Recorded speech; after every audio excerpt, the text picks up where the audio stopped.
Senator Alan Peter Cayetano is nag-wonder na if it's time para magkaroon daw ng snap elections. Ito yung statement niya. Sabi niya, so here's the thought. What if we all just resign and allow a snap elections from the President, Vice President, Senate, and Congress with one important addition. No incumbent from the above can run for one election cycle. Sabi ni Sol.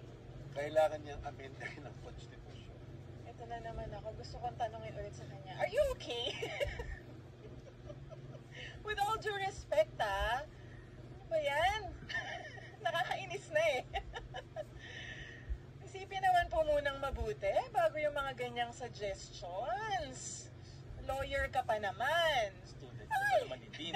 Student ka pa rin. Pero baka may wisdom naman siya. Pero it's just that I don't agree. Yes, I don't see any wisdom actually. Personal ko opinion yun.